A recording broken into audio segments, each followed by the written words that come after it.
Hello friends, welcome to back benchers.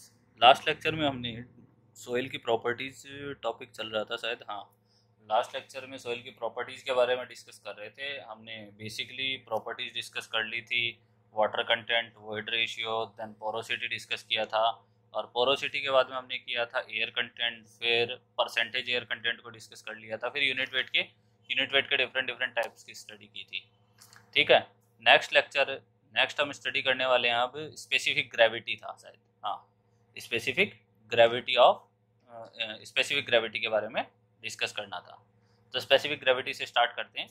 First thing देखो, next one, last number याद नहीं है, कंटिन्यू कर लेना नोट्स में। स्पेसिफिक ग्रेविटी क्या होता है? देखो, स्पेसिफिक ग्रेविटी है बेसिकली ये वेट का रिलेशन दिखाती है। जैसे वेट ऑफ द सब्सटेंस जिसका भी आपको निकालना है divide by weight of the standard substance, इसका रिलेशन बताती है। स्पेसिफिक ग्रेविटी आपके मोस्ट वाइडली यूज होती है, हर सब्जेक्ट में मोस्टली इसका यूज होता है, तो हमें इस चीज को बड़े ध्यान से पढ़ना है। वैसे भी आप लोगों ने पढ़ रखा होगा। ठीक है।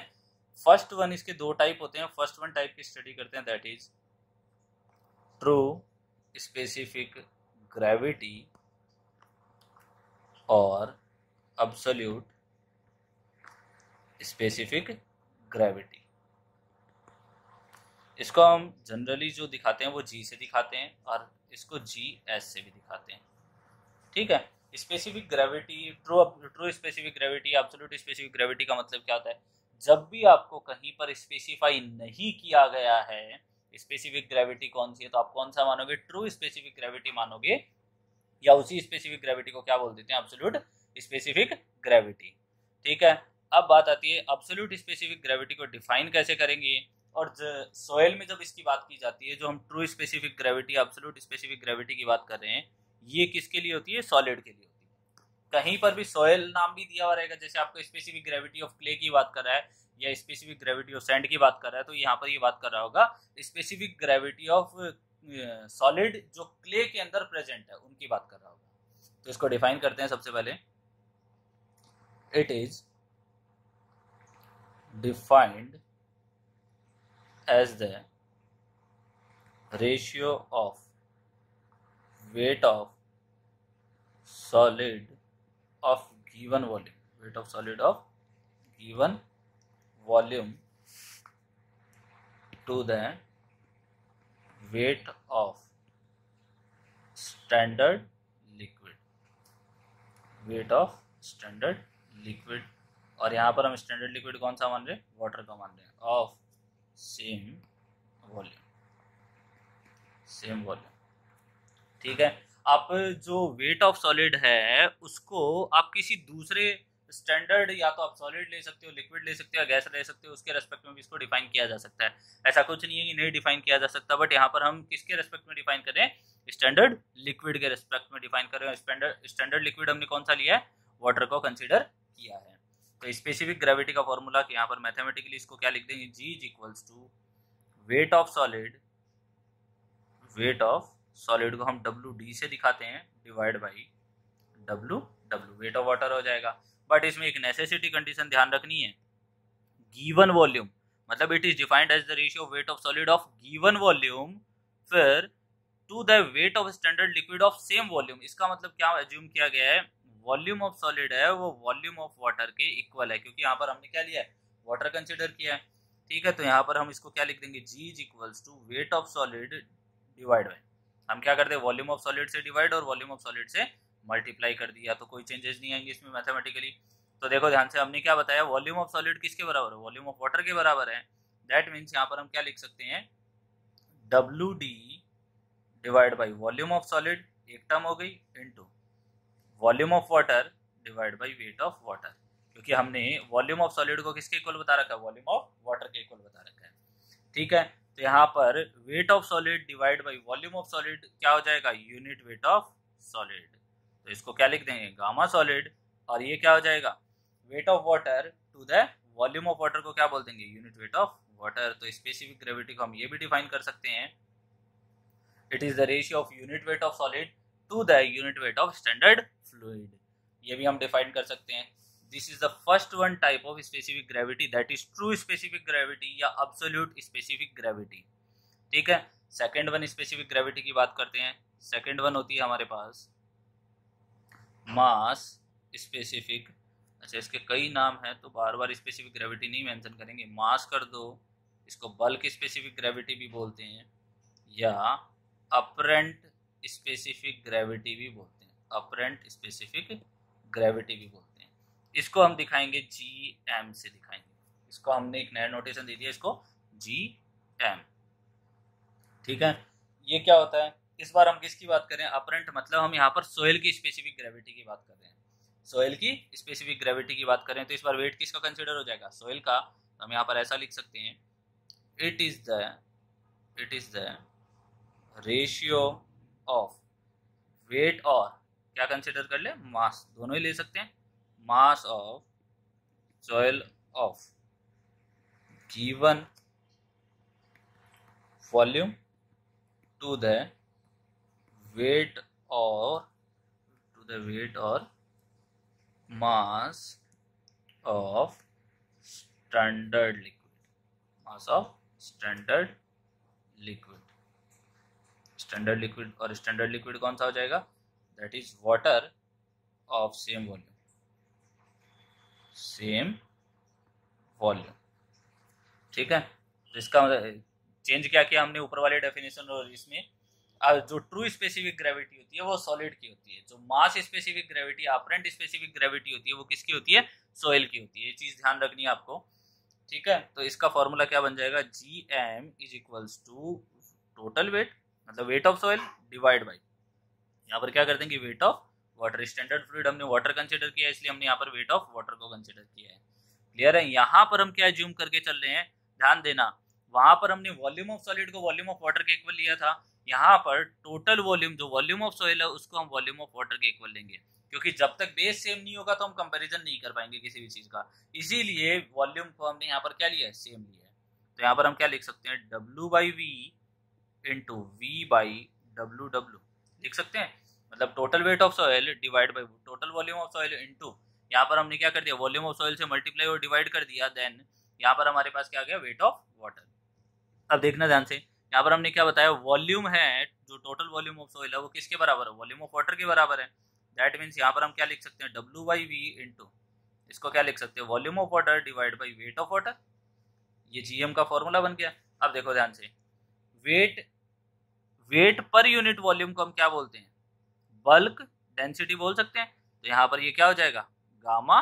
नॉर्मली हम गामा बल्क को गामा से भी लिखते हैं, divide by weight of water to the volume of water को हम क्या लिख देंगे? Gamma W। तो ये आपका अपरेंट स्पेसिफिक ग्रेविटी का फॉर्मूला बन गया। क्लियर है यहाँ तक? इसको हम डेंसिटी के टर्म में लिखना चाहें, ऊपर वाले को डेंसिटी के टर्म में लिखा था क्या? और अगर हम डेंसिटी के टर्म में लिखना चाहें तो हम इसको ऐसा लिख सकते हैं, G इज इक्वल्स टू रो, इसको यहाँ पर डेंसिटी के टर्म में लिखेंगे तो रो सॉलिड अपॉन रो W, ऐसा लिख सकते हैं।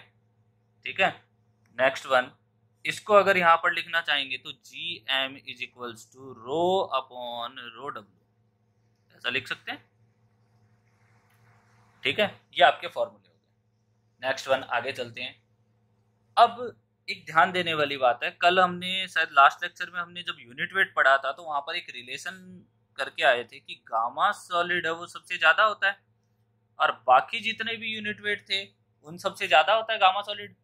ठीक है, ये चीज की थी ना, याद होगा, क्योंकि अगर हम इनमें रिलेशन जब भी शो करेंगे तो गामा सॉलिड का रिलेशन गामा बल्क फिर बाकी जितने भी स्पेसिफिक ग्रेविटी है उनके रेस्पेक्ट में बताया था। तो गामा सॉलिड की जो वैल्यू कंसिडर करते हैं तो 26 से 29 और इन सब की रेंज है वो विद इन 20 में रह जाती है, विद इन 20 में रह जाती है। तो इसका मतलब क्या हुआ? अगर गामा सॉलिड बढ़ा है, गामा सॉलिड की वैल्यू बढ़ी है गामा सोयल से, ये सारे किसके थे? सोयल के थे। तो यहाँ पर अगर हम रिलेशन देखें तो जो GS है सॉलिड का, that is gamma solid upon gamma W है, और GM क्या है आपके लिए? गामा अपॉन गामा W है। तो गामा W तो कांस्टेंट हो गया, जिसकी वैल्यू ज्यादा होगी वही उसकी वैल्यू क्या हो जाएगी? ज्यादा। यहाँ पर गामा सॉलिड की वैल्यू क्या है? ज्यादा है, तो GS की वैल्यू क्या हो जाएगी? GM से ज्यादा हो जाएगी। ठीक है, तो यहाँ पर हम इसको थोड़ा सा ध्यान रखेंगे, इस स्टेटमेंट को। यहाँ पर मैं इसको मेंशन कर देता हूँ नेक्स्ट लाइन में, देखना। हाँ, यहाँ पर हम क्या लिख सकते हैं, G is greater than GM, ये लिख सकते हैं। अगर आपसे पूछ ले कि किसकी वैल्यू ज़्यादा होती है, ऑब्जेक्टिव में पूछ ही लिया, तो आप कैसे करोगे, तो आपको ये ध्यान रखना है G की वैल्यू GM से ज़्यादा हो जाती है। अब बात भी कर लेते हैं स्पेसिफिक ग्रेविटी की, ठीक है। तो यहाँ पर जो सोयल टाइप है उसके बिहाफ पर G की बात करें, G का मतलब स्पेसिफिक ग्रेविटी ऑफ सॉलिड। ध्यान रखना, सबसे पहले सैंड एंड ग्रेवल के लिए बात करते हैं। सैंड एंड ग्रेवल के लिए वैल्यू होती है 2.65 से लेकर 2.68 तक कंसिडर की जाती है। फिर सिल्ट एंड सिल्टी सैंड, तो इसके लिए हो जाती है 2.66 से लेकर 2.70 तक। टेबल को बड़े ध्यान से देखना, इससे कई कंक्लूजन निकलेंगे जहां से ऑब्जेक्टिव पूछे जाते हैं। इनऑर्गेनिक सॉइल, इनऑर्गेनिक क्ले के लिए ये वैल्यू होती है 2.7 से लेकर 2.80 तक। फिर next one, soil with high amount of iron और माइका हो जाए, मतलब इसमें मिनरल कंटेंट आ जाए, तो उससे क्या होता है, उससे स्पेसिफिक ग्रेविटी बढ़ जाती है, 2.75 से लेकर 2.85 तक कंसिडर की जाती है। अगर यहाँ पर बात करें इनऑर्गेनिक सॉइल की, नहीं इनऑर्गेनिक तो ऊपर लिख दिया ना, ऑर्गेनिक सॉइल की, तो ऑर्गेनिक सॉइल की बात करें तो ऑर्गेनिक सॉइल के लिए स्पेसिफिक ग्रेविटी होती है 1 से लेके 2 तक। आपसे यहाँ से भी ऑब्जेक्टिव पूछा जा सकता है, बट इससे रिलेट करते हुए इस टेबल को ध्यान में रखते हुए कुछ ऑब्जेक्टिव पूछे जा सकते हैं। जैसे फर्स्ट वन क्या बोल सकता है, specific gravity of fine grained soil is generally more than coarse grained soil. देखो क्यों, यहाँ पर हम अगर टेबल से देखें तो हमें ये दिख भी रहा है कि स्पेसिफिक ग्रेविटी है सिल्ट और सिल्टी सैंड की, मतलब जहां पर सिल्ट प्रेजेंट है, मतलब फाइन पार्टिकल है, उसकी स्पेसिफिक ग्रेविटी ज्यादा है as compare to sand and gravel से, जनरली बोला है, ठीक है। नेक्स्ट वन, इसका रीजन क्या होता है, जो फाइन ग्रेन पार्टिकल्स होते हैं उनमें मॉलिक्यूल्स जो होते हैं, उनके जो पार्टिकल्स होते हैं, जो मॉलिक्यूल्स प्रेजेंट होते हैं, वो डेंसली पैक्ड होते हैं as compare to coarse grained soil, ठीक है। या हम ये कह सकते हैं कि जो फाइन ग्रेन्ड सॉइल होते हैं उसके अंदर पार्टिकल बहुत पास होते हैं, इस वजह से उसकी स्पेसिफिक ग्रेविटी क्या हो जाती है, ज्यादा हो जाती है। जबकि कोरस ग्रेन्ड पार्टिकल में थोड़े दूर दूर होते हैं, उनको बोल सकते हैं हम लूजली पैक्ड होते हैं, इस वजह से specific gravity of fine grained soil ज्यादा ली जाती है, जनरली कंसिडर की जाती है। नेक्स्ट वन, सेकंड स्टेटमेंट देखोगे, ये फर्स्ट स्टेटमेंट हो गया, मेंशन कर देते हैं पहले इसको, कुछ नोट पॉइंट है जो मेंशन करते जाते हैं और देखते जाते हैं। Node first, specific gravity of fine grained soil, specific gravity of fine grained soil is generally more than coarse grained soil,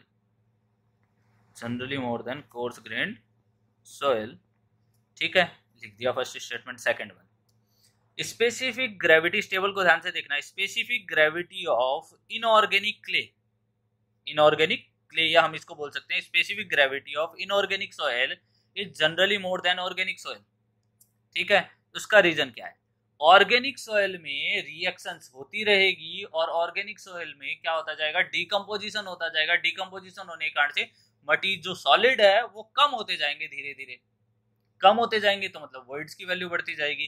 तो स्पेसिफिक ग्रेविटी हम डिफाइन ही क्या कर रहे हैं, gamma solid upon gamma W, तो गामा सॉलिड की value अगर कम होती जाएगी टाइम के साथ साथ, तो वैसे ही उसके कॉरेस्पॉन्डिंग जी की भी वैल्यू क्या हो जाएगी, कम हो जाएगी। तो यहाँ पर हम सेकंड स्टेटमेंट ये लिख सकते हैं, specific gravity of inorganic soil is generally more than organic soil,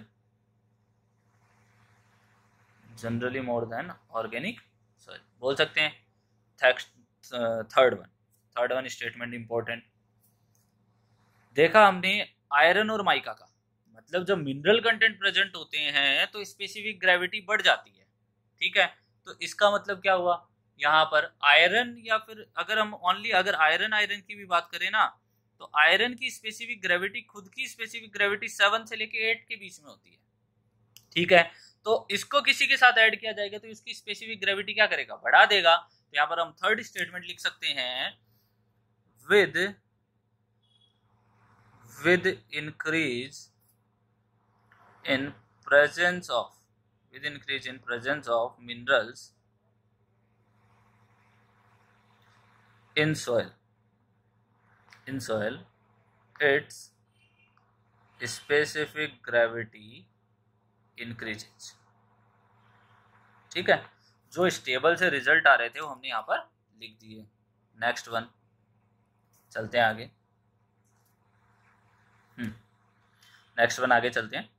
अब एक नोट और, फोर्थ जो पूछा जाता है ऑब्जेक्टिव में, स्टैंडर्ड पूछा गया है कि स्पेसिफिक ग्रेविटी को इंडिया में कितने डिग्री टेम्परेचर पर रिपोर्ट किया जाता है। तो यहाँ पर क्या लिख देंगे, as per Indian standard specific gravity, मतलब जी, स्पेसिफिक ग्रेविटी किसकी बात करें, सॉलिड की, G is reported at 27 degree centigrade. कितने पे रिपोर्ट किया जाता है, 27 डिग्री सेंटीग्रेड पर, and at any other temperature it can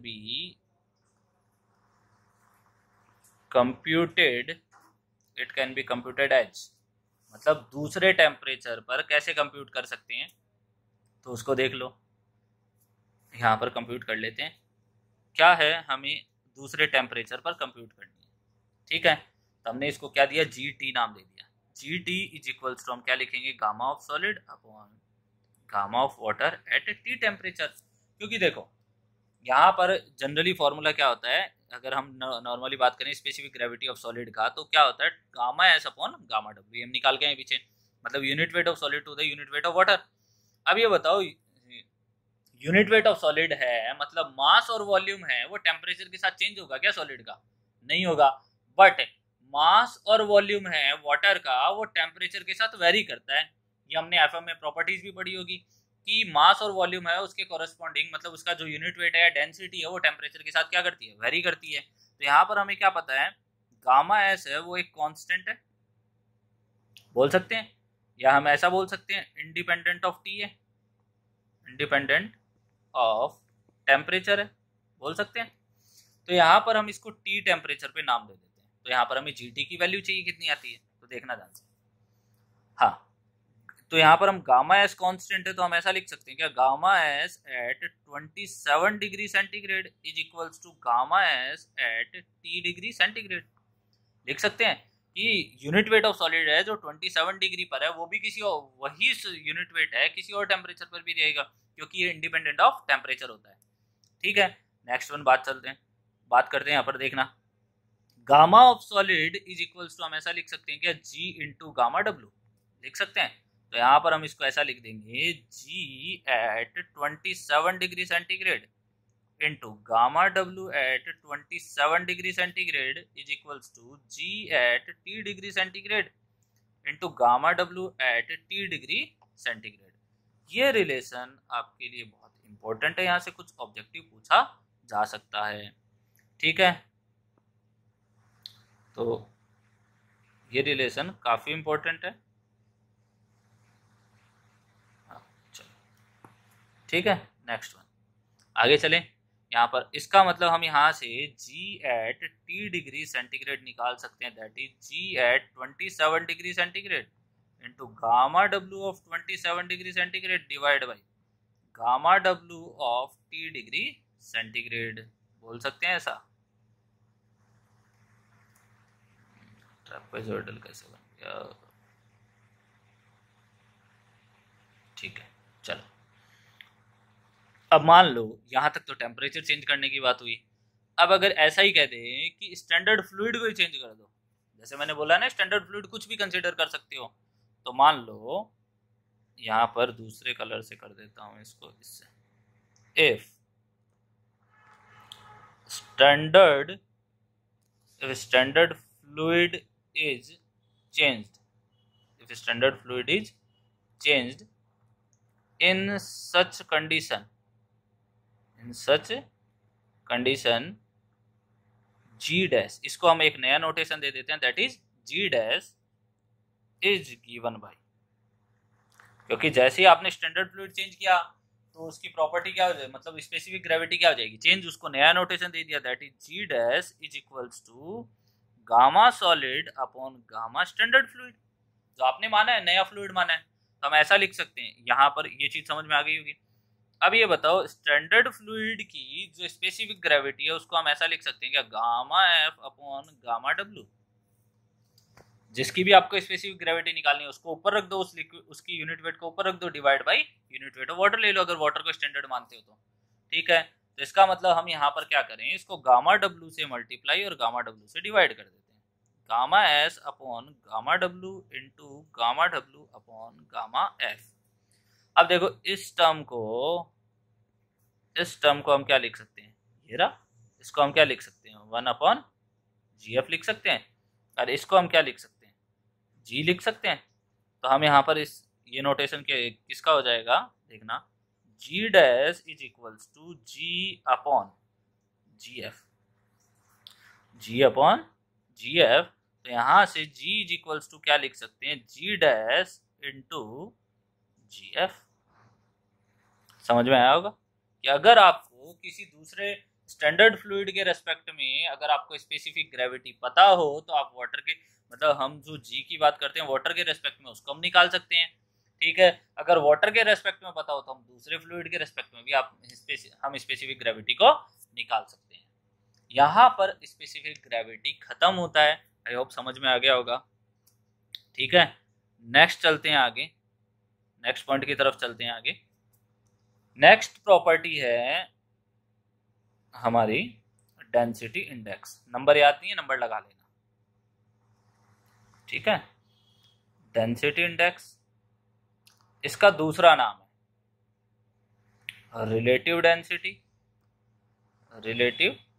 density, या फिर हम इसको बोल सकते हैं degree of density.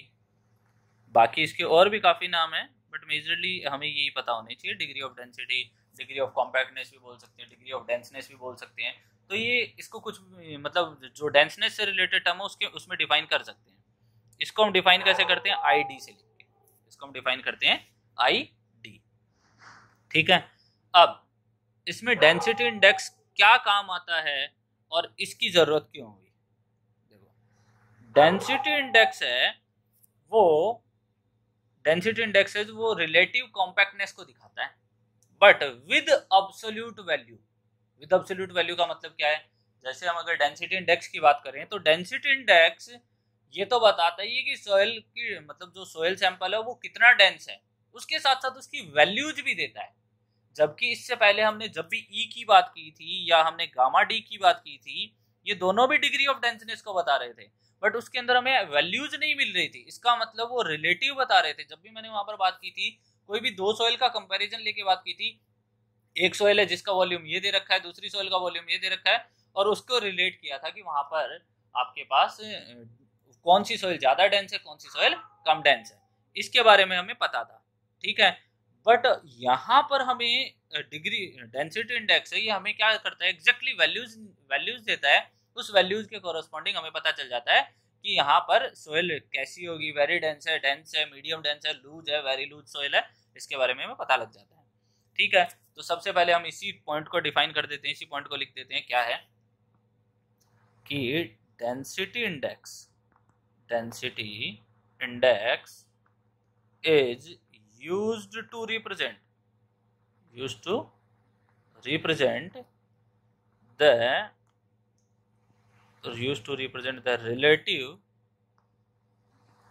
the relative degree of denseness, या हम इसको बोल सकते हैं compactness of the soil in absolute terms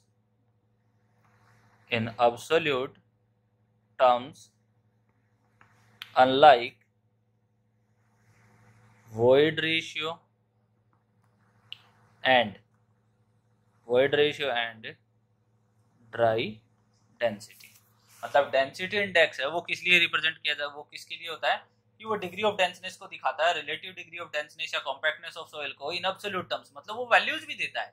अगर मैं आपको किसी सॉइल के लिए गामा डी की वैल्यू दे दूं तो आप उससे ये बता सकते हो कि ये सॉइल, मतलब जैसे अगर मैं आपको दो सॉइल के लिए गामा डी की वैल्यू दे दी, एक के लिए दे दी 17 किलोन्यूटन पर मीटर क्यूब और दूसरे के लिए सॉइल के लिए वैल्यू दे दी आपको 20 किलो न्यूटन पर मीटर क्यूब, दैट मीन्स आप ये बता सकते हो कि कौन सी सॉइल ज्यादा डेंस है।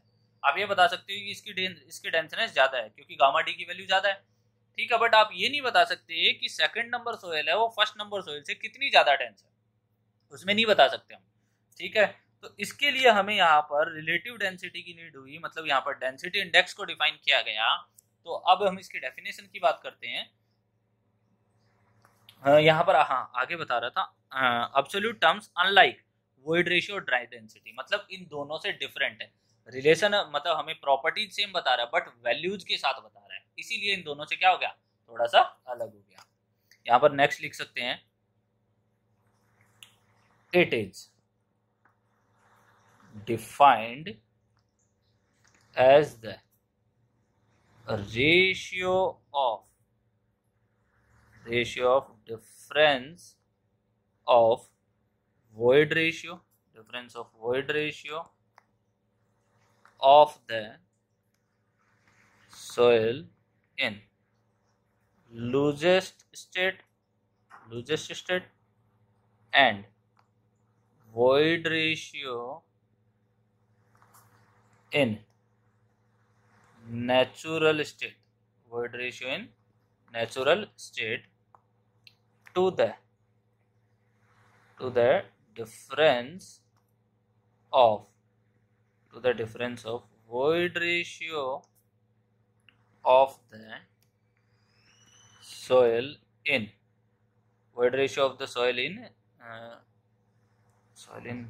यहाँ आ जाएगा loosest state and densest state. क्या दे रखा है, ध्यान से देखना, क्या बोला गया कि ये दो, मतलब रेशियो में बात कर रहा है पहली चीज। दूसरा फर्स्ट रेशियो में, मतलब जो न्यूमरेटर है उसमें क्या होगा, difference of void ratio in soil in loosest state, ठीक है, and void ratio in natural state, उसके बारे में बात कर रहा है। तो इसको मैथमेटिकली लिख देते हैं, क्या लिखते हैं, किस किस का रेशियो होता है, लूजेस्ट स्टेट में वॉइड रेशियो में क्या मिलेगा, मैक्सिमम, नेचुरल स्टेट में वॉइड रेशियो को हमने ई से डिफाइन कर दिया। देन अगेन बोल रहा है इट इज द, ये क्या बोल रहा है, difference of void ratio of the soil in loosest state and densest state. Loosest state में वॉइड रेशियो मैक्सिमम और डेंसेस्ट स्टेट में वॉइड रेशियो मिनिमम मिलता है। तो इसके कॉरेस्पॉन्डिंग आईडी का ये फॉर्मूला मैथमेटिकली बन जाता है। इस पर काफ़ी बार न्यूमेरिकल्स पूछे गए हैं, यहाँ पर मैं डिफाइन कर देता हूँ इसको। ई मैक्स क्या है, ई मिनिमम क्या है, E max is equals to void ratio in loosest state, E minimum को हम क्या लिख देंगे, void ratio in densest state. Next E void ratio in natural state, मतलब नेचुरल स्टेट में। अब वॉइड रेशियो की अगर हम बात करें, लूजेस्ट स्टेट में क्या होता है, वॉइड रेशियो मैक्सिमम मिलता है। लूजेस्ट मतलब सॉइल के पार्टिकल दूर दूर है, तो उस टाइम उसके अंदर वॉल्यूम ऑफ वॉइड हमें क्या मिलेगा, मैक्सिमम मिलेगा। और वॉल्यूम ऑफ वॉइड जब मैक्सिमम होगा तो वॉइड रेशियो भी क्या हो जाएगा, वहां पर मैक्सिमम हो जाएगा। तो इसी के कॉरेस्पॉन्डिंग के कुछ स्टेटमेंट और लिख देते हैं। If E is equals to E max, अगर natural void ratio maximum void ratio के बराबर हो गया, दैट मीन सोइल क्या है, soil is in loosest state. Soil किस स्टेट में, लूजेस्ट स्टेट में। और I D is equals to E max, formula क्या होता है, ई मैक्स माइनस ई, ई की जगह आपको क्या रख देना है, ई मैक्स रख देना है, divide by E max minus E minimum equals to क्या आ जाएगा, मल्टीप्लाई बाई 100 इक्वल्स टू क्या आ जाएगा, 0। तो लूजेस्ट स्टेट में अगर natural void ratio loosest state के बराबर हो जाता है तो उस टाइम लूजेस्ट स्टेट के बराबर हो जाता है तो उस टाइम आपका डेंसिटी इंडेक्स की वैल्यू कितनी हो जाती है, 0 हो जाती है। Next, if E is equals to natural void ratio है वो मिनिमम वॉइड रेशियो के बराबर है, दैट मीन्स सॉइल किस कंडीशन में, soil is in densest condition, densest state बोल देते हैं, तो ID इज इक्वल्स टू रख दो नेचुरल वॉइड रेशियो की जगह E max minus E minimum divide by E max minus E minimum into 100। Same term हो गई, कट जाएगा, तो ID की वैल्यू कितनी आ गई, यहाँ पर 1 आ गई। तो इस स्टेट में ID की वैल्यू कितनी आ जाती है, 1। डेंसेस्ट स्टेट में अगर नेचुरल वॉइड रेशियो है वो डेंसेस्ट स्टेट में है तो उस टाइम ID की वैल्यू कितनी कंसिडर की जाती है, 1 कंसिडर की जाती है। इसी को हम ग्राफिकली भी देख लेते हैं, तो ग्राफिकली देखो, ग्राफिकली भी समझ लेते हैं। ये ID हो गया यहाँ पर डेंसिटी इंडेक्स, और यहाँ पर हम बात करेंगे वॉइड रेशियो की, ठीक है। तो इसका जो ग्राफ बन के आता है वो कुछ ऐसा ग्राफ बन के आता है। अब देखना ध्यान से, इस कंडीशन में सबसे पहले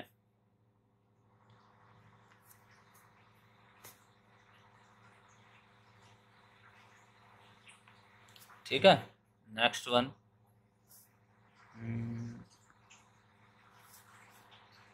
ओके,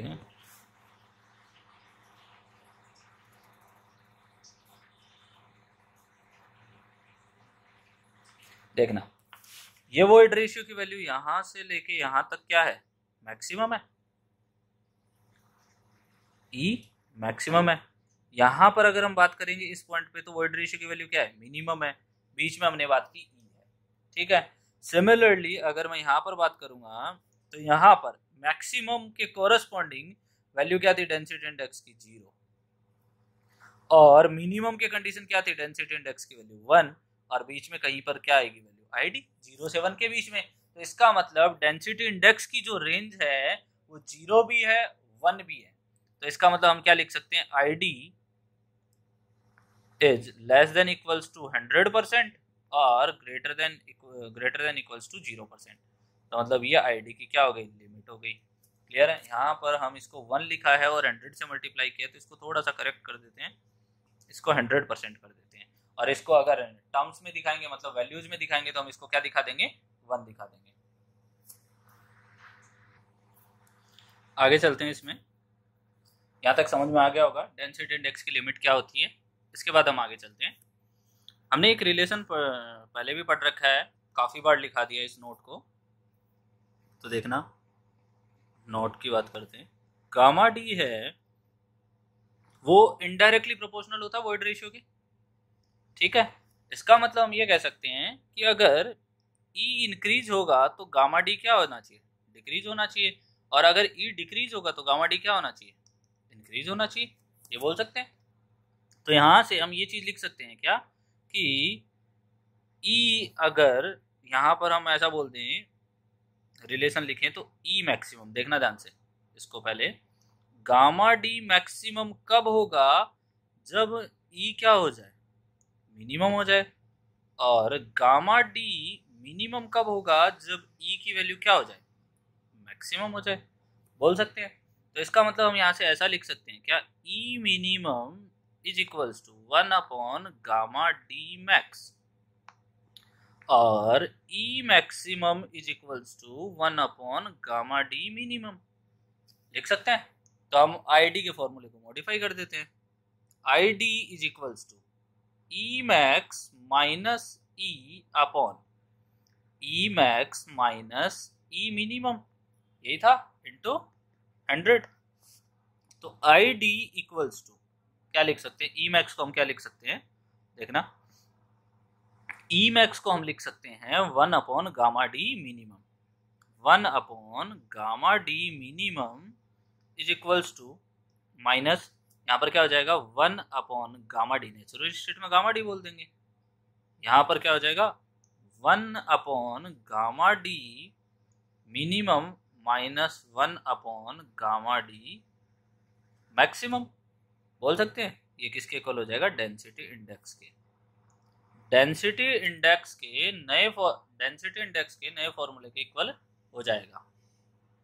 ठीक है, तो आईडी का क्या फॉर्मूला हो जाएगा, आपके पास एक नया फॉर्मूला बन के आ गया, दैट इज 1/गामा डी मिनिमम माइनस 1/गामा डी डिवाइड बाई 1/गामा डी मिनिमम माइनस 1/गामा डी मैक्सिमम। ये आपके पास एक नया फॉर्मूला बन के आ गया। अब इसी के साथ साथ हम इसका रिलेशन पोरोसिटी के साथ भी बता सकते हैं।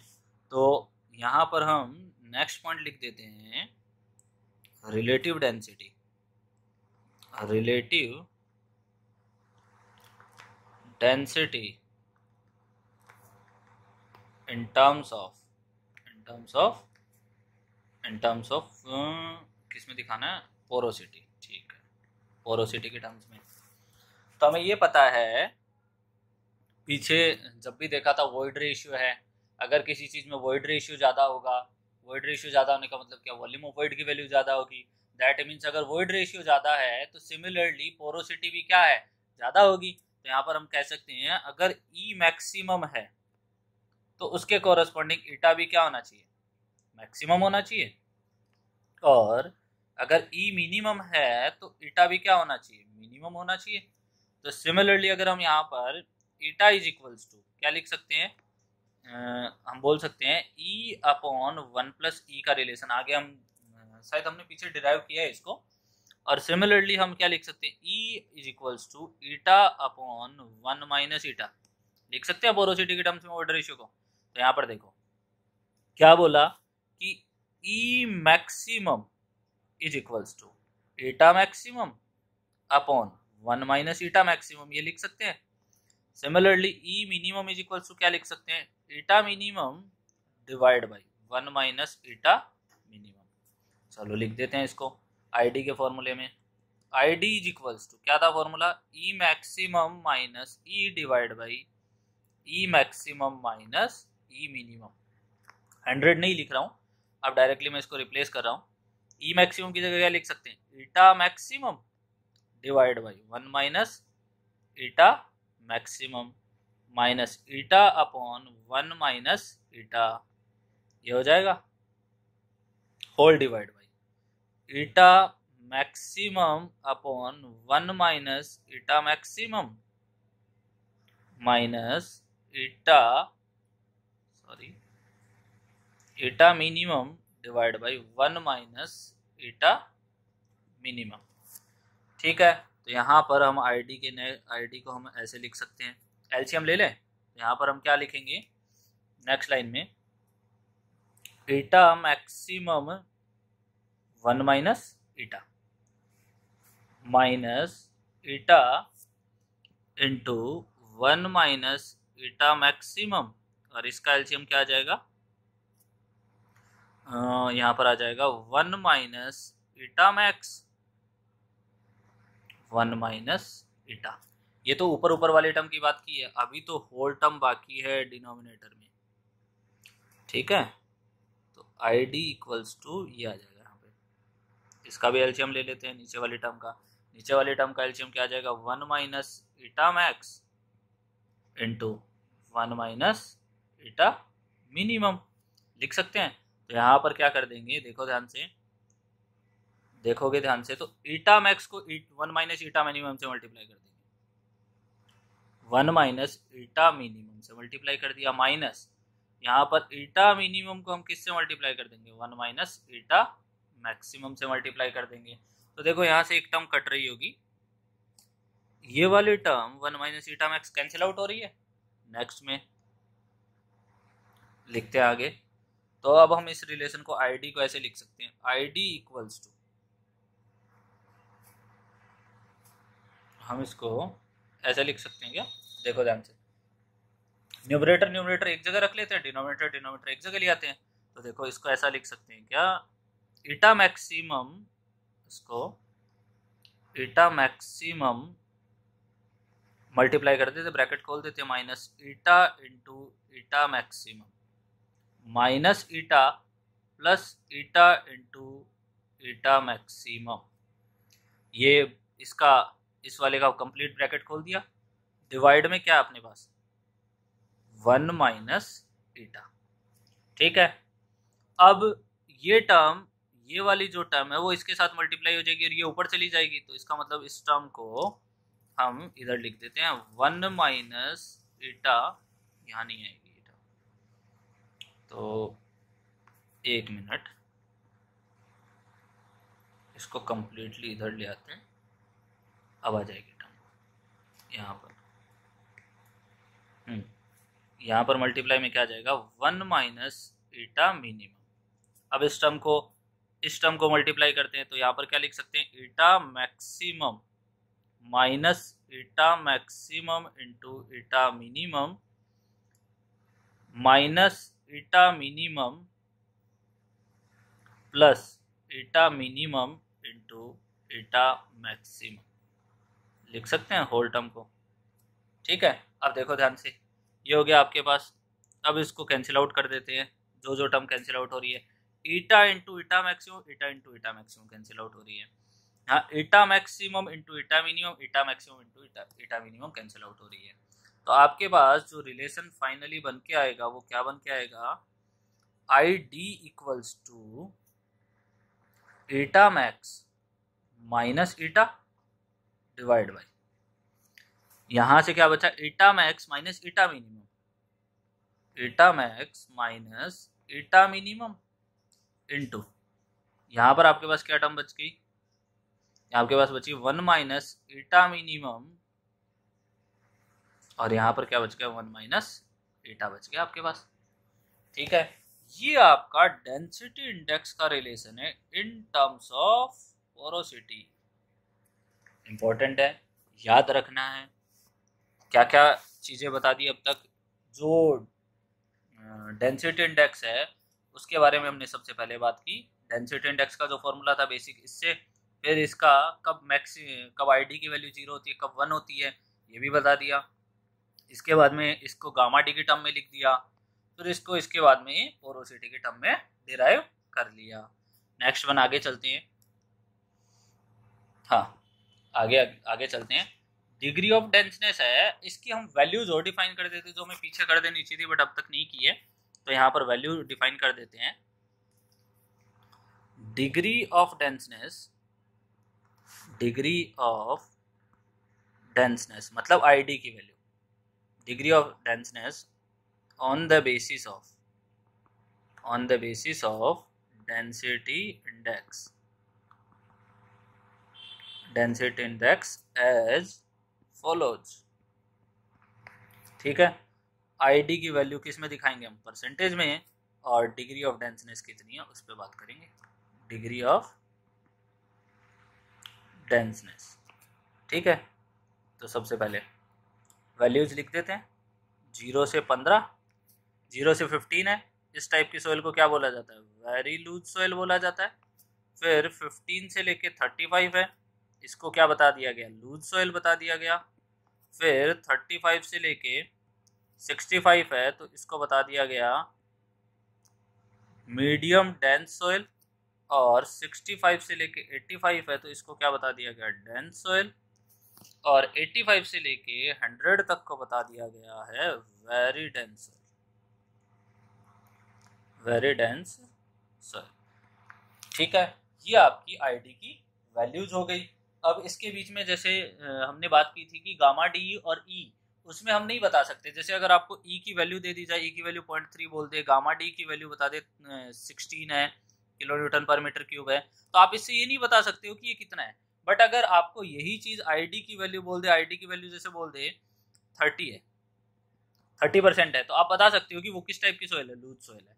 इसका मतलब ये आपको क्या करता है, अब्सोल्यूट टर्म्स में डिग्री ऑफ डेंसनेस को डिफाइन किया जाता है।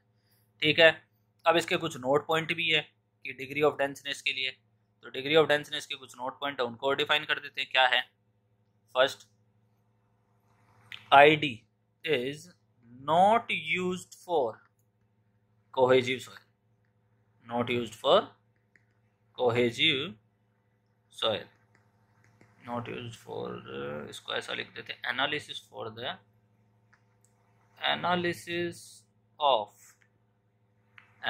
Of cohesive soil. ठीक है, क्यों नहीं किया जाता? क्योंकि इसकी जब भी ई मैक्सिमम की वैल्यू निकालते हैं, मतलब लूजेस्ट स्टेट में जब इसको फाइंड आउट किया जाता है, तो उसके साथ बहुत सारी अनसर्टेनिटीज आ जाती है।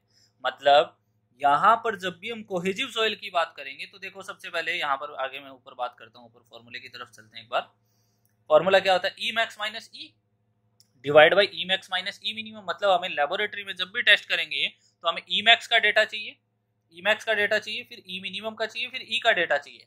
तो यहाँ पर जो ई मैक्स निकालते हैं उसके डेटा एग्जैक्टली नहीं आ पाते कोहेजिव सॉइल के लिए, इसीलिए यहाँ पर जो आईडी का फॉर्मूला है या आईडी डेंसिटी इंडेक्स है वो कोहेजिव सॉइल के लिए वैलिड नहीं होता। तो इसका रीजन लिख देते हैं क्यों नहीं होता cohesive soil. As there are large uncertainties involved in the finding of void ratio of cohesive soil in its loosest state in laboratory में जब भी हम फाइंड आउट करेंगे तो हमें बहुत सारी अनसर्टेनिटीज मिल जाती है। ठीक है, इसीलिए ये जनरली हम भी जब बात करेंगे डेंसिटी इंडेक्स की तो वहां पर हम किसकी बात करेंगे? सैंड की बात करेंगे, सैंड या ग्रेवल्स की। मतलब कोहेजिव सॉइल क्ले की बात नहीं करेंगे। ठीक है, जिसमें भी कोहेजिव प्रॉपर्टी होती है उसकी बात नहीं करेंगे इसके साथ। तो इसका मतलब यहाँ पर हम नेक्स्ट एक और नोट है उसको समझते हैं। जैसे मान लो टू सैंड डिपॉजिट, मैंने सैंड इसीलिए लिखा है क्योंकि ये किसके लिए वैलिड है? कोहेजनलेस सॉइल के लिए। Two sand deposits having same shape and size can exhibit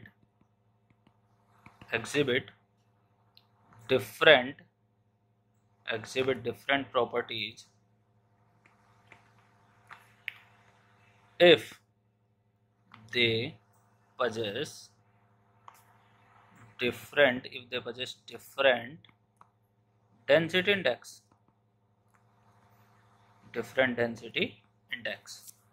मतलब ये कहना चाह रहा है अगर सोइल सेम है, मतलब दोनों सैंड डिपॉजिट्स हैं, दोनों के पार्टिकल साइज भी सेम है, दोनों की शेप भी सेम है, मतलब पार्टिकल्स की जो शेप है वो भी सेम है, वो अलग अलग प्रॉपर्टीज डिफाइन, मतलब अलग अलग प्रॉपर्टी बता सकते हैं कब? जब दोनों के जो डेंसिटी इंडेक्स है उनकी वैल्यू अलग अलग हो, मतलब डेंसिटी इंडेक्स अलग अलग हो। एग्जाम्पल समझना इसको, एक आपका सैंड डिपॉजिट ये, एक सैंड डिपॉजिट ये। ठीक है,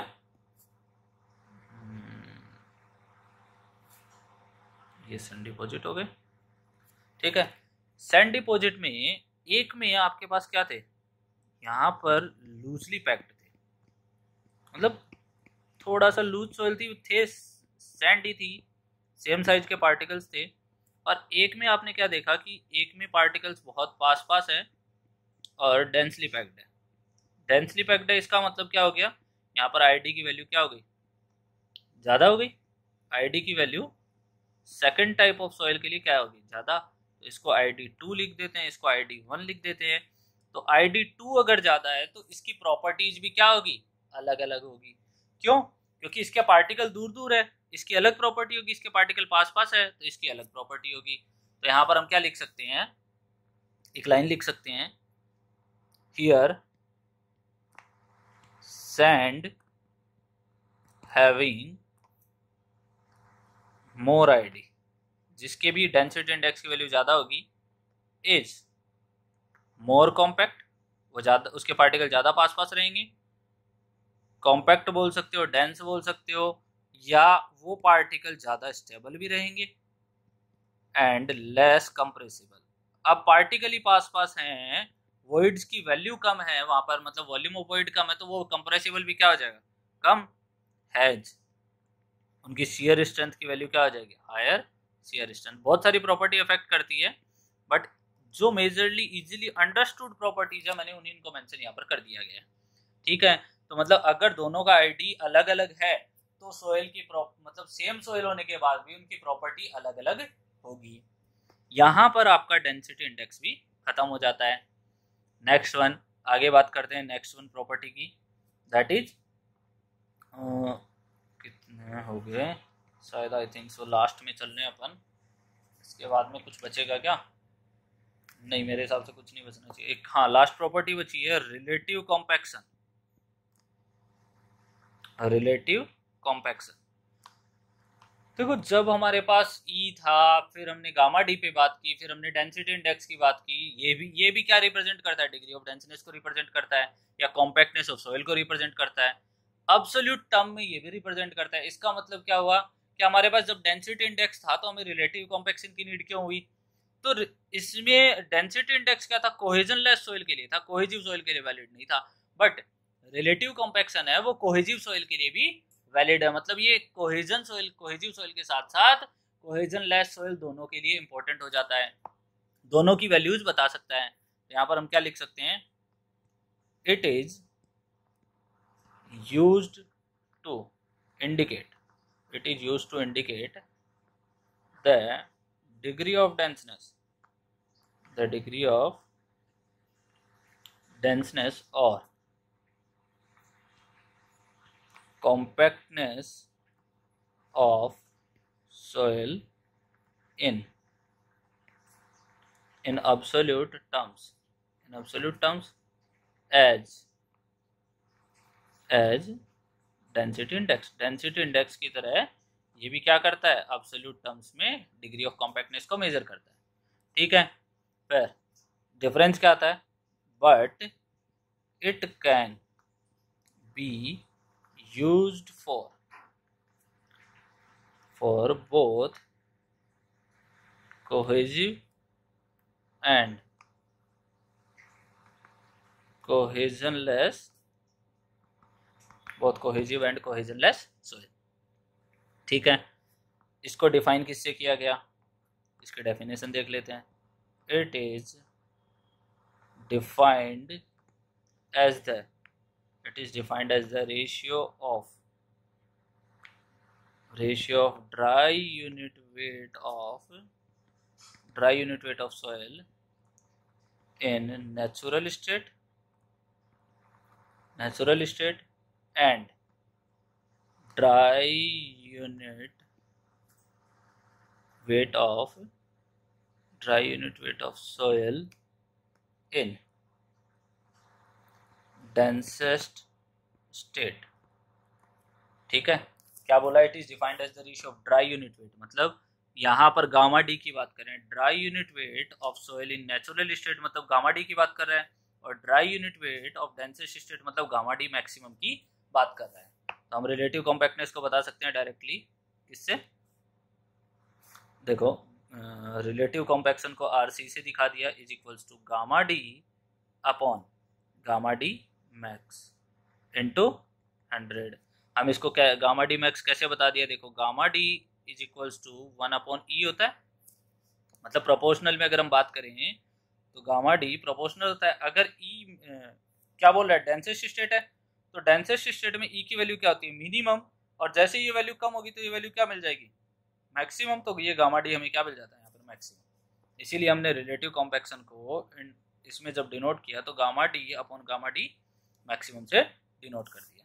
क्लियर है यहाँ पे? नेक्स्ट वन, यहाँ पर अब हमें पता है, यहाँ पर मैं गामा डी और दोनों को लिख देता हूँ एक लाइन में ताकि बाद में समझ में आ जाए। क्या लिखें? Dry unit weight of soil in existing भी बोल सकते हो, नेचुरल भी बोल सकते हो, एग्जिस्टिंग और नेचुरल स्टेट। और यहाँ पर गामा डी मैक्सिमम की बात करोगे तो यहाँ पर हम बोल सकते हैं dry unit weight of soil in densest state. तो यहाँ पर हम क्या बोल सकते हैं? जनरली देखना, गामा डी का आगे हम फॉर्मूला पढ़ेंगे अगली क्लास में, शायद मे भी रिलेशनशिप में आ जाएगा। गामा डी का फॉर्मूला होता है G gamma W upon 1 plus E. ठीक है, और अगर गामा डी मैक्सिमम की बात करूंगा तो यहाँ पर क्या बोल सकते हैं? देखना G gamma W upon 1 plus E minimum, क्योंकि जब वॉइड रेशियो मिनिमम होगा तभी गामा डी मैक्सिमम होगा। तो यहाँ पर रिलेटिव कॉम्पैक्शन का फॉर्मूला एक और नया बन जाता है, दैट इज यहाँ पर हम क्या लिख देंगे G gamma W upon 1 plus E divide by, यहाँ पर लिख देंगे G gamma W upon 1 plus E minimum. यहाँ से जी गामा डब्ल्यू से जी गामा डब्ल्यू कैंसिल, तो relative compaction is equals to formula 1 क्या जाता है 1 plus E minimum divide by 1 plus E. अब देखो जिस चीज से कोहेजिव सॉइल में निकालने में हमें दिक्कत हो रही थी, कोहेजिव सॉइल में हमें क्या निकालना था, मैक्सिमम निकालने में लैब में प्रॉब्लम थी, वही चीज यहाँ पर कंसिडर नहीं है। इसका मतलब अब हम रिलेटिव कॉम्पैक्शन दोनों टाइप की सॉइल के लिए बता सकते हैं, first one cohesive soil, second one cohesionless soil. ठीक है, यहाँ पर ई मैक्सिमम की नीड ही नहीं है, उसके बिना भी हम रिलेटिव कॉम्पैक्शन निकाल सकते हैं। एक रिलेटिव कॉम्पैक्शन का आईडी के साथ एक इंपेरिकल फॉर्मूला है, इंपेरिकल फॉर्मूला मतलब जिसका कोई डेरिवेशन नहीं होता। तो यहाँ पर क्या लिख सकते हैं, relative compaction is also linked with density index as follows। ठीक है, relative compaction is equals to 80 plus 0.2 ID की वैल्यू आपको किस में रखनी है, परसेंटेज में रखनी है। ये आपको क्या दे देगा, रिलेटिव कॉम्पैक्शन की वैल्यू दे देगा। क्लियर है, हम बोल दे देखना अब इसमें first thing in loosest state में आईडी की वैल्यू क्या होती है, आईडी की वैल्यू 0 होती है, हमने निकाला भी है। तो रिलेटिव कॉम्पैक्शन की वैल्यू कितनी हो जाएगी, यहाँ पर अगर 0 रख देंगे तो हमारे पास कितना आ जाएगा 80, मतलब ये वैल्यू कितनी होगी 80%। ऑब्जेक्टिव के लिए क्वेश्चन है ये। In densest state ID is equals to कितना होता है 100%। तो जब यहाँ पर रखेंगे 100 इंटू 0.2 मतलब क्या हो जाएगा 20, और रिलेटिव कॉम्पैक्शन की वैल्यू 80 प्लस 20 कितना हो जाएगा 100%। तो यहाँ पर रिलेटिव कॉम्पैक्शन की वैल्यू इसके लिए कितनी हो जाती है 100%। डेंसिटी इंडेक्स की वैल्यूज को डिफाइन किया गया था 0 से लेकर 100 के बीच में, जबकि रिलेटिव कॉम्पैक्शन में जो वैल्यूज को डिफाइन किया गया दैट इज 80 से लेकर 100 तक के बीच में। यहाँ तक जितना भी इंपॉर्टेंट पार्ट था, प्रॉपर्टीज थी, सारी हमने खत्म कर ली है। अब मैं स्टार्टिंग से हाईलाइट कर देता हूँ आपको क्या क्या चीज़ याद रखनी है। यहाँ पर आपको सबसे पहले स्पेसिफिक ग्रेविटी का जनरल फॉर्मूला आपको ये याद रखना है। ठीक है, आप वैसे निकाल तो इससे भी सकते हो, आराम से निकाल सकते हो, कोई दिक्कत नहीं, बट आपको ध्यान रखना है कि वॉल्यूम कांस्टेंट लेना है, या डेंसिटी के टर्म में निकालना हो तो डेंसिटी के टर्म में ये रहा। फिर हमने इसकी बात की, तो यहाँ पर गामा अपॉन गामा डब्ल्यू होता है। ठीक है, नेक्स्ट यहाँ पर डेंसिटी के टर्म के लिए बात कर लेते हैं। नेक्स्ट वन, एक ये पॉइंट याद रखना है, स्पेसिफिक ग्रेविटी ऑफ सॉलिड है वो स्पेसिफिक ग्रेविटी ऑफ सॉइल से ज़्यादा होती है। फिर आपको ये चीज़ तो याद रखनी है कि किसके लिए कितनी वैल्यू होती है। ठीक है, उसके बाद में ये सारे नोट इंपॉर्टेंट है, जो नोट होता है वो होता ही इंपॉर्टेंट है। नोट के लिए फिर आपको ये याद रखना है 27 डिग्री टेम्परेचर पर रिपोर्ट किया जाता है। फिर यहाँ पर हमने एक रिलेशन और निकाला जी 80 डिग्री सेंटीग्रेड का मतलब डिफरेंट टेम्परेचर, क्योंकि इंडिया में रिपोर्ट कितने पे की जाती है 27 पर। अगर आपको किसी और टेम्परेचर पर पूछ ले तो उसके साथ आप ये ऐसे इस फॉर्मूले से निकाल सकते हो। नेक्स्ट वन, हमने एक दूसरे फ्लूइड के रेस्पेक्ट में भी निकाल दी स्टैंडर्ड फ्लूइड का रिलेशन, स्पेसिफिक ग्रेविटी दोनों के कंडीशन में निकाल दी। फिर हमने बात की डेंसिटी इंडेक्स की। डेंसिटी इंडेक्स क्या बताता है, relative degree of denseness compactness of soil in absolute terms. ठीक है, फिर इसका फॉर्मूला आ गया E max upon E minimum का फॉर्मूला आ गया, E max minus E upon E max minus E minimum का। फिर सॉइल इसके कॉरेस्पॉन्डिंग हमने बात की कि 0 आती है कब, जब लूजेस्ट स्टेट हो डेंसिटी इंडेक्स की वैल्यू, और 100% कब आती है जब डेंसेस्ट स्टेट हो। इसके बाद में हमने इसकी लिमिट बता दी 0 से लेकर 100% तक होती है। नेक्स्ट इसका ग्राफ। फिर हमने बात की यहाँ पर गामा डी की टर्म में, ये लो फॉर्मूला। ठीक है, वैसे याद रखने की कुछ ज़रूरत नहीं है, सारी चीज़ें अगर कॉन्सेप्ट समझ लिए तो आपको इतना इशू नहीं आएगा इन सब चीज़ों के साथ। ठीक है, चलो आगे।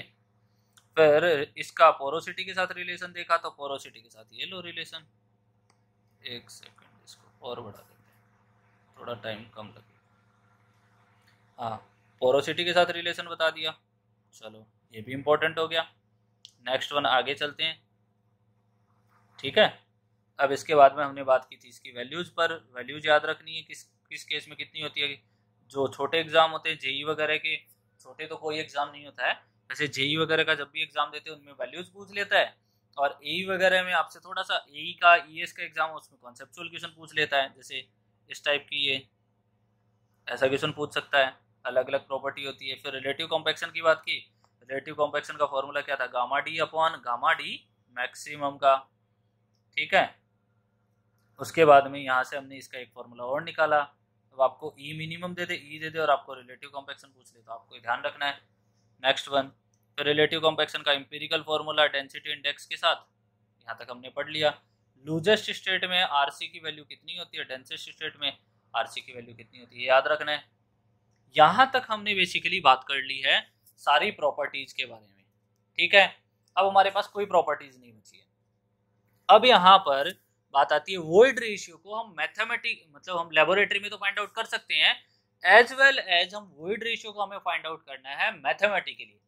मैथमेटिकली मतलब प्रॉपरली कभी भी, यहाँ पर फर्स्ट नोट में लिख रहा हूँ, नोट को ध्यान से सुनना, और बहुत अच्छे क्वेश्चन बनते हैं यहाँ से, डायरेक्टली इनके रिजल्ट याद कर लेना, मैं समझा रहा हूँ, ठीक है। हमने क्या मान लिया कि पैकिंग ऑफ यूनिफॉर्म स्पेयर, हमने सोयल को क्या मान लिया, पैकिंग ऑफ यूनिफॉर्म स्पेयर।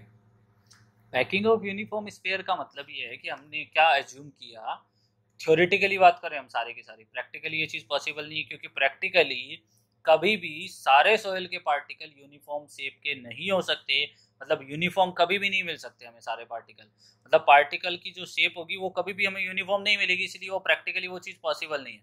अभी जो हम वोइड रेशियो को निकालने की स्टडी कर रहे हैं वो हम थ्योरेटिकली बात कर रहे हैं, ठीक है।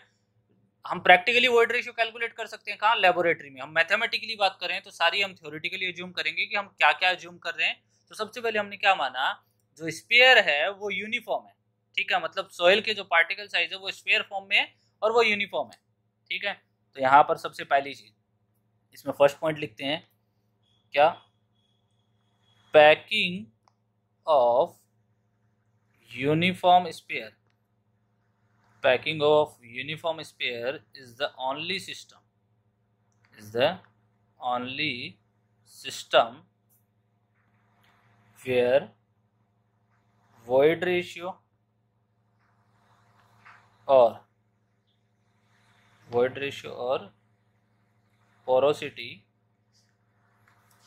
porosity can be found mathematically। मतलब हम पोरोसिटी और यहाँ पर वॉइड रेशियो है, इसको हम मैथमेटिकली किससे फाइंड आउट कर सकते हैं, पैकिंग यूनिफॉर्म स्फीयर की पैकिंग लेके। क्लियर है। नेक्स्ट फर्स्ट वन पॉइंट इसका next one, sphere of uniform size attains stable looseest packing in cubical array का मतलब क्या हो जाएगा, अरेंजमेंट की बात करें, ठीक है। मतलब यूनिफॉर्म साइज है वो हम कैसे अटेंड कर सकते हैं, जब मतलब हमें uniform sphere of uniform size कब स्टेबल होगा, जब हम उसको क्यूबिकल एरे में मानेंगे, और क्यूबिकल एरे में लेंगे तब वो क्या होगा, लूजेस्ट पैकिंग स्टेट में होगा, ठीक है। तो इसको थोड़ा सा और डिटेल से समझते हैं, लूजेस्ट स्टेट पैकिंग में कैसे होगा, तो देखना ध्यान से। फर्स्ट वन, लूजेस्ट स्टेट, यहाँ पर हम कंसिडर करते हैं लूजेस्ट स्टेट, ठीक है। लूजेस्ट स्टेट में क्या लेंगे, हम सेम साइज के पार्टिकल लेंगे और उसको एक क्यूबॉइड में फिल कर देंगे। जैसे अगर हमने क्यूबॉइड ने हम क्यूब में फिल कर देंगे, तो क्यूब में जब हम फिल करेंगे तो हमने जैसे मान लो एक क्यूब लिया, क्यूब लेने के बाद में उसमें गुब्बारों को फिल कर देना, गुब्बारे क्या होंगे, सॉइल पार्टिकल की तरह। तो वैसे ही हम बात करते हैं, तो देखना ध्यान से, इसी को कॉपी कर लेते हैं बार बार, ठीक है,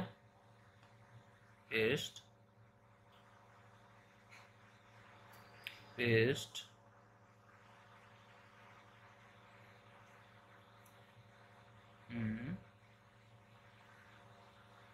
नेक्स्ट वन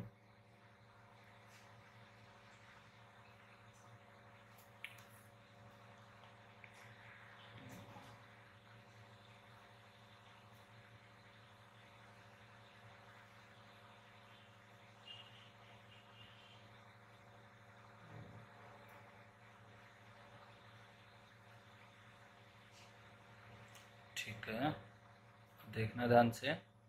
इसमें क्या जूम किया जाता है, इसमें ये जूम किया जाता है।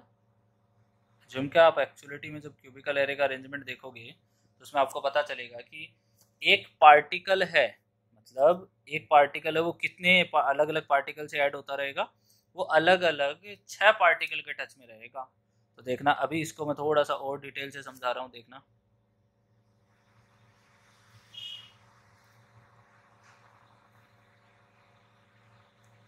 टेढ़ा बनाए क्या?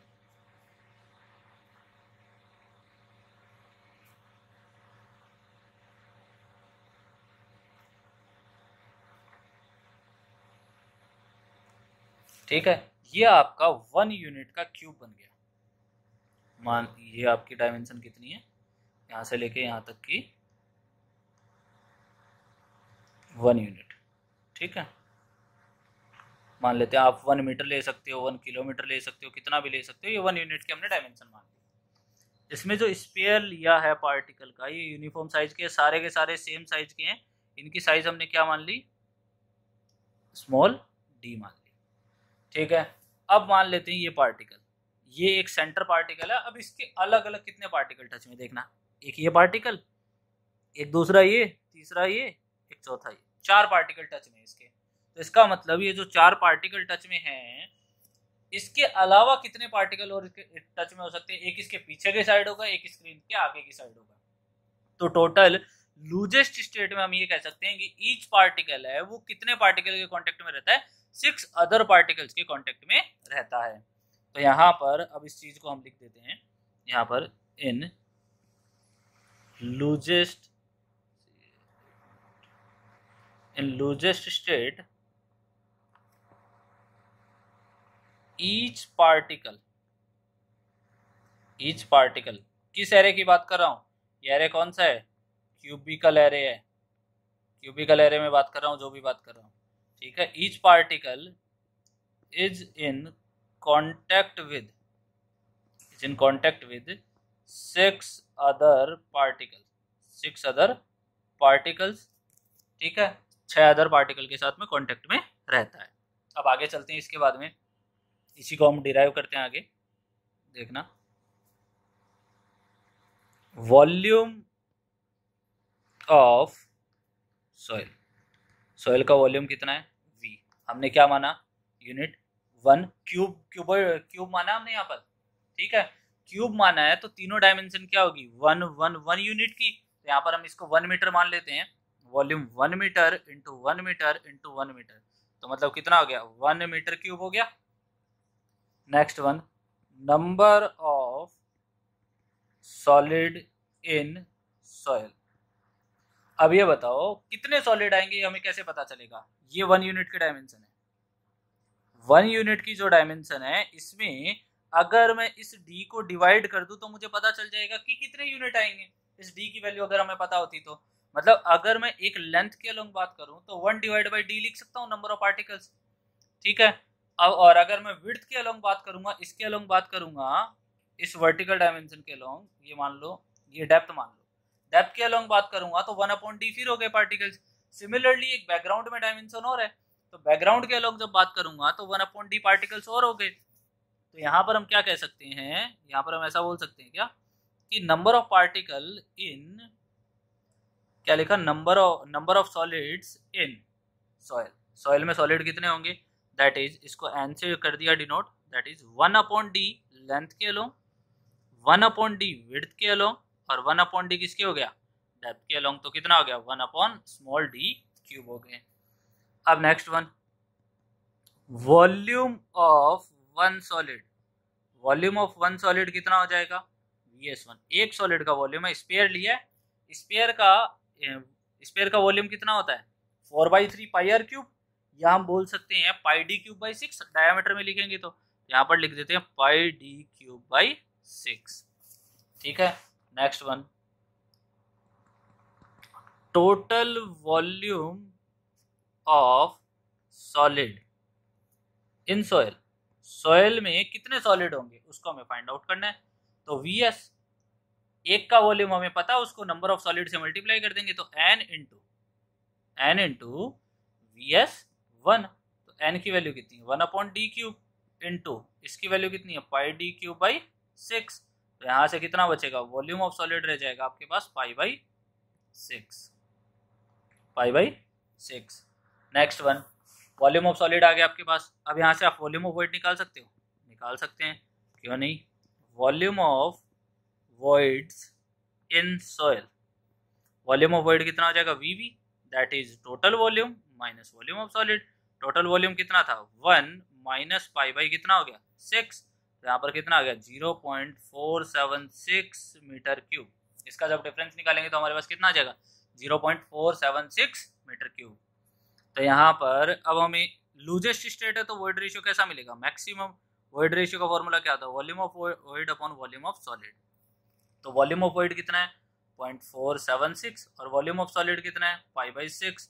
जब इसका सॉल्यूशन करते हो तो आपके पास यहाँ पर वैल्यू आ जाती है 0.91। तो यहाँ पर मैक्सिमम जो वॉइड रेशियो उसकी वैल्यू कितनी होगी 0.91। ठीक है, लूजेस्ट स्टेट में हमें मैक्सिमम वॉइड रेशियो मिलता है जिसकी वैल्यू कितनी है 0.91। यहाँ से यहीं से हम पोरोसिटी भी निकाल सकते हैं, एटा मैक्सिमम, तो वो कितना हो जाएगा volume of void divide by total volume, that means 0.476। Total volume कितना था 1, टोटल वॉल्यूम कितना था 1, तो यहाँ पर कितना आ गया एटा मैक्स की वैल्यू कितनी आ गई 0.476। मतलब लूजेस्ट स्टेट में वॉइड रेशियो की वैल्यू 0.91 और मैक्सिमम पोरोसिटी की वैल्यू कितनी आ गई 0.476। नेक्स्ट चलते हैं डेंसेस्ट स्टेट की तरफ चलते हैं। तो सेकंड स्टेटमेंट, फर्स्ट स्टेटमेंट क्या लिखा था, sphere of uniform size attains stable loosest packing in cubical array. Next statement की तरफ चलते हैं, एक सेकंड, हाँ चलो।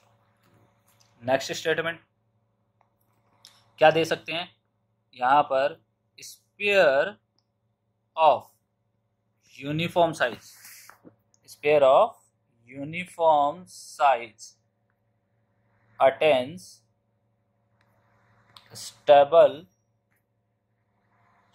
Densest state, stable densest packing बोल दो, डेंसेस्ट स्टेट बोल दो, डेंसेस्ट पैकिंग इन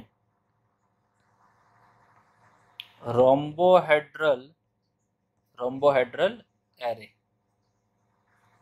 ठीक है, मतलब जो हमें अगर डेंसेस्ट स्टेट चाहिए तो उस टाइम एरे का अरेंजमेंट कैसा होना चाहिए, रोम्बोहेड्रल अरेंजमेंट होना चाहिए। रोम्बोहेड्रल का मतलब क्या हुआ उसको भी समझा देते हैं। पहले ये देखो, यहाँ पर जब हमने बात की तो यहाँ पर ये एंगल कितना हो रहा है 90 डिग्री हो रहा है।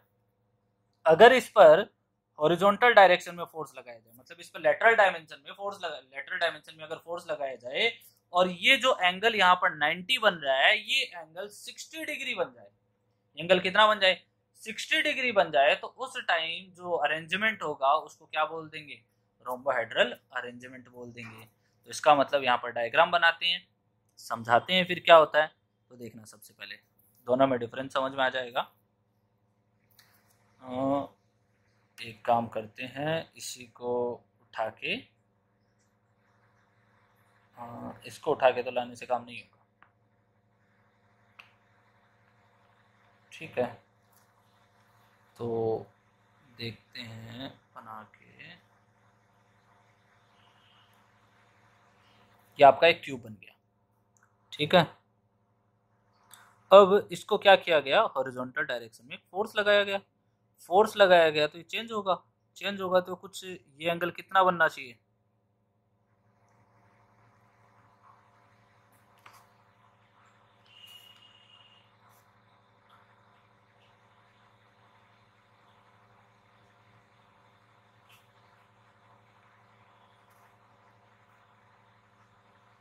ये एंगल आपका बन जाना चाहिए 60 डिग्री। थोड़ा सा डायग्राम परफेक्ट नहीं बना है, रुको।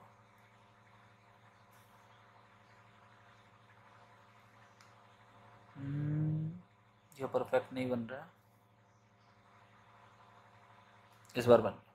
ठीक है, थोड़ा सा अंडरस्टैंड करने की कोशिश करना इस टॉपिक में। यह आपका क्यूबिकल एरे था, जिसको हमने क्या किया, जिसको हमने रिप्रेजेंट कर दिया यहाँ पर, इसको कुछ हॉरिजॉन्टल फोर्स दिया और ये एंगल जो बनने वाला एंगल है ये कितना बन गया, 60 डिग्री। ठीक है, इस अल्फा की वैल्यू कितनी होगी यहाँ पर, 60 डिग्री। इसको अल्फा नाम दे देते हैं, alpha is equals to 60 degree.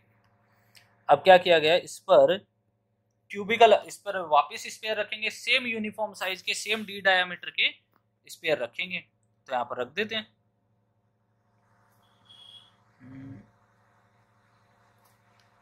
क्या थे,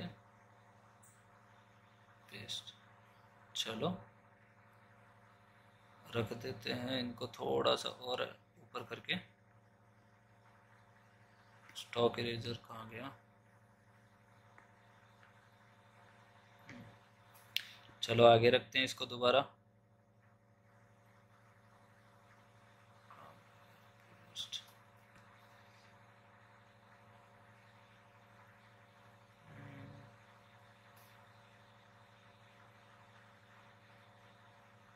ठीक है, नेक्स्ट वन आपको 2D में दिखा रहा हूँ रोम्बोहेड्रल अरेंजमेंट, पर परफेक्टली नहीं दिखा सकता मैं आपको इस चीज़ को। ठीक है, ऑलमोस्ट सही बना है थोड़ा थोड़ा। चलो देखते हैं, रोम्बोहेड्रल अरेंजमेंट में पहली चीज़ ये याद रखनी है कि ये जो एंगल होगा वो कितने डिग्री का होगा, ये एंगल कितने डिग्री का होगा, 60 डिग्री का। ठीक है, तो ये चीज़ याद रहेगी। सेकंड वन, इसमें क्या होता है, इसमें ईच जो पार्टिकल है वो 12 अदर पार्टिकल के साथ कांटेक्ट में रहता है। 12 अदर पार्टिकल के साथ क्या रहता है, कांटेक्ट में रहता है। तो हमें ये चीज़ ध्यान देनी है कि 12 अदर पार्टिकल के साथ कांटेक्ट में रहता है। दिखेगी नहीं यहाँ पर आपको, उसमें भी नहीं दिखा था, इसमें भी नहीं दिखेगी, बट आप जब रोम्बोहेड्रल एरे की स्टडी करोगे तो उसमें क्या होता है, ये कॉम्पैक्टली पैक्ड होते हैं और इसके अंदर ईच पार्टिकल है वो 12 अदर पार्टिकल के साथ कांटेक्ट में रहता है। तो अब इसकी स्टडी करते हैं। Here each particle is in contact with 12 other particles। ठीक है, एक पार्टिकल कितने के साथ रहता है, 12 अदर पार्टिकल के साथ कांटेक्ट में रहता है। नेक्स्ट वन, वॉल्यूम ऑफ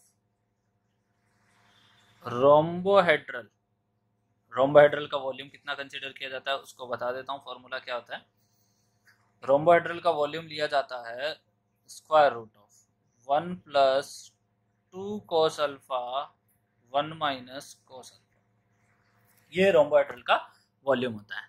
ठीक है, तो यहाँ पर अल्फा की वैल्यू कितनी है, 60 डिग्री है, तो यहाँ पर हम वॉल्यूम ऑफ सॉइल निकाल देंगे। रोम्बोहेड्रल में कितनी वॉल्यूम ऑफ सॉइल है, तो volume of soil is equals to v is equals to square root of 1 plus 2 cos, alpha की वैल्यू कितनी है, 60 डिग्री, 1 माइनस cos 60 डिग्री। तो यहाँ से जो आपके पास वैल्यू आएगी 0.707 मीटर क्यूब आ जाएगी वॉल्यूम। देखो ध्यान से, कॉम्पैक्टली पैक्ड है पार्टिकल्स, तो मतलब पहले जो वॉल्यूम था वो लूजली पैक्ड था, लूजली पैक्ड में वॉल्यूम कितना आता है, ज्यादा आता, जबकि इस केस में क्या हो गए, वॉइड्स कुछ कम हो गए, बट सॉलिड की क्वांटिटी तो वही रही ना, सॉलिड की क्वांटिटी में कोई चेंजेस नहीं आएगा। तो सॉलिड, तो जो ओवरऑल वॉल्यूम चेंज हुआ वो वॉइड्स में रिडक्शन के कारण से हुआ है, सॉलिड में कोई चेंजेस नहीं आए। ठीक है, तो सॉलिड में कोई चेंजेस नहीं आया, तो हम डायरेक्टली हम ये चीज लिख सकते हैं क्या, volume of solid Vs that is π/6 metre cube. तो यहाँ पर अगर हम वॉल्यूम ऑफ वॉइड निकालना चाहें, Vv that means total volume minus volume of solid, और टोटल वॉल्यूम कितना है 0.707 माइनस π/6, तो ये आपका वॉल्यूम ऑफ वॉइड आ जाएगा यहाँ से। तो वॉल्यूम ऑफ वॉइड यहाँ से कैलकुलेट करने पर आता है 0.18 मीटर क्यूब। ये आपके पास वॉल्यूम ऑफ वॉइड आ जाता है। तो यहाँ से जैसे ही आपके पास वॉल्यूम ऑफ वॉइड आ जाएगा तो ई मिनिमम निकाल सकते हो। ई मिनिमम कैसे निकाल सकते हो? E minimum is equals to volume of void divide by volume of solid, क्योंकि डेंसेस्ट स्टेट है और डेंसेस्ट स्टेट में वॉल्यूम ऑफ वॉइड जो वॉइड रेशियो होता है वो मिनिमम होता है। तो यहाँ पर वॉल्यूम ऑफ वॉइड कितना है 0.18 और वॉल्यूम ऑफ सॉलिड कितना है π/6। तो यहाँ से ई मिनिमम की वैल्यू कितनी आ रही है आपके पास 0.35 आ जाएगी आपके पास 0.35। नेक्स्ट वन, यहाँ से पोरोसिटी भी निकाल देते हैं। Eta minimum is equals to volume of void divide by total volume 0.18 upon total volume कितना इस बार 1 नहीं है 0.707 है। तो eta minimum is equals to 0.26 और ये वैल्यू आपके पास आ गई। क्लियर है? अब आपको समझ में आया होगा कि जनरली आपको नोट्स में लिखा हुआ मिल जाता है कि वॉइड रेशियो मैक्सिमम इतना होता है, मिनिमम इतना होता है। तो जब मैक्सिमम निकालना है तो हमें लूजेस्ट स्टेट कंसीडर करनी है और लूजेस्ट स्टेट में जो अरेंजमेंट कंसीडर करना है वो कैसा करना है, क्यूबिकल।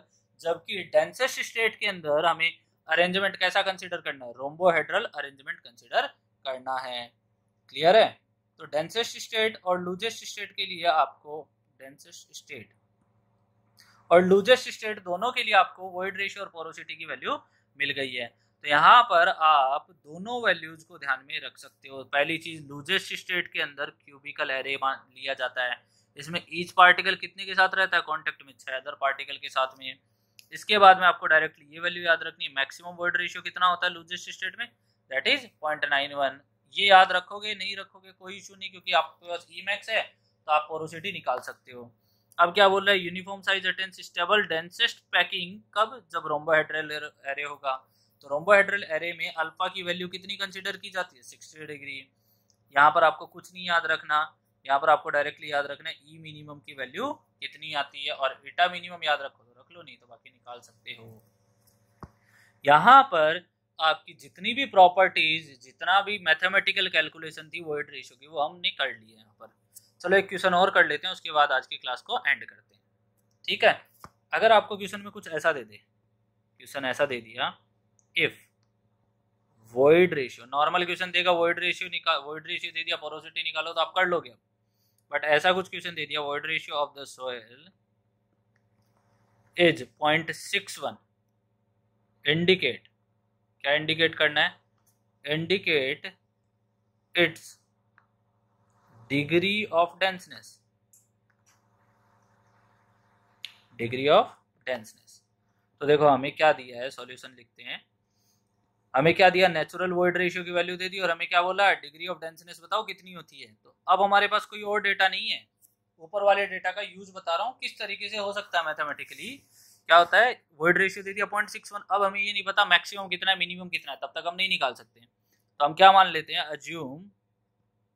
अज्यूम दैट, अजम्पशन मानना पड़ेगा, the particle of uniform size, क्योंकि हमने वो किसके लिए किया था, पार्टिकल ऑफ यूनिफॉर्म स्पेयर के लिए, यूनिफॉर्म स्पेयर के लिए अज्यूम किया था। और यूनिफॉर्म स्पेयर के लिए लेते हैं तो ई मैक्स कितना आया था 0.91 और ई मिनिमम कितना आया था 0.35। तो यहाँ से जब हम निकालते हैं तो आई डी का फॉर्मूला क्या हो गया, E max minus E upon E max minus E minimum into 100। Value रख दो ई मैक्स की 0.91 minus 0.61 divide by 0.91 minus 0.35 into 100। यहाँ से जब निकालोगे तो आपके पास आ जाता है 53.57% आईडी की वैल्यू। ठीक है, ये आपके पास आईडी की वैल्यू आ जाती है। तो आईडी की वैल्यू जब 53 होती है तो मतलब 35 से लेके 65 के बीच में है। इसका मतलब हम क्या बोल सकते हैं, मीडियम डेंस सॉइल है, मीडियम डेंस सॉइल है। आई होप यहाँ तक आपको properties of soil completely clear हो चुका होगा। इसके बाद हम नेक्स्ट लेक्चर में चलेंगे inter relationship between the properties of soil, मतलब जितनी भी प्रॉपर्टी जब हम पढ़ के आए हैं इसकी इंटर रिलेशनशिप को फाइंड आउट करेंगे। आज के लिए इतना ही, थैंक यू।